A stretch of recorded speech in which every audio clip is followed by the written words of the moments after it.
பாருங்கள் கைஸ், அந்த சன் அழகாக இருக்குல்ல வானத்தில். கொஞ்சம் கூட வியூ பண்ணி காமிக்கிறேன், அதான் கலர்ஃபுல்லாக இருக்குது. காலையிலேருந்து இது மாதிரிலாம் நேச்சர் பார்க்க ரொம்ப சூப்பராக இருக்குது.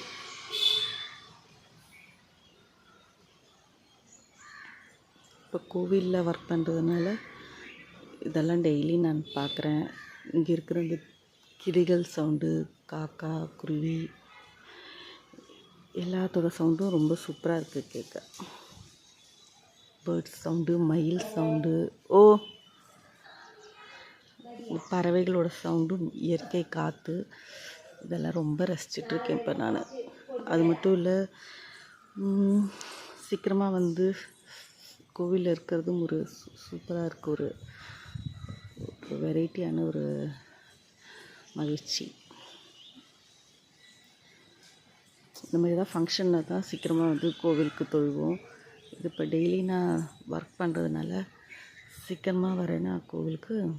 ஸோ அது நல்லாவே ஒரு ஃப்ரெஷ்னஸ் கொடுக்குது. நல்ல ஒரு மனசுக்கு ஆறுதலும் ஒரு நிம்மதியும் கொடுக்குது. ஸோ ரொம்பவே நான் என்ஜாய் பண்ணுறேன். செடிகள், பூக்கள், சாமிக்கு பூஜைக்கு எடுக்கிற பூவெல்லாம் இங்கேயே கோவில்லையே செடி வச்சு இது பண்ணிகிட்ருக்கிறது. கோவிலை சுற்றி நிறைய பூச்செடிங்க இருக்குது. அதனால் ரொம்பவே சூப்பராக இருக்குது.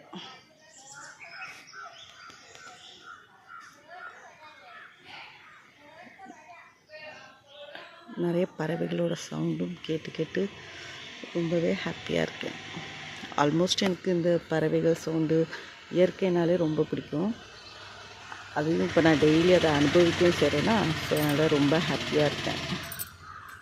இப்போ ஜஸ்ட் இங்கே வேலை நடந்துகிட்ருக்கு.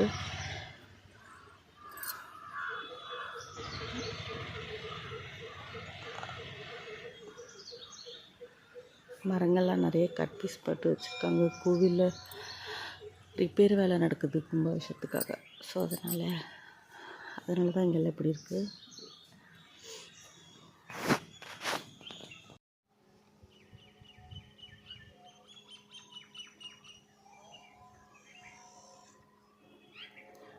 மைனா மைனா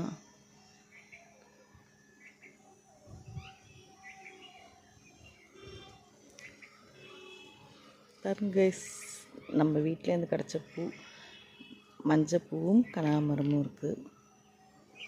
இன்னும் மஞ்சப்பூ நிறைய இருக்குது. அது ஹைட்டாக இருக்குது, பறிக்க முடியல.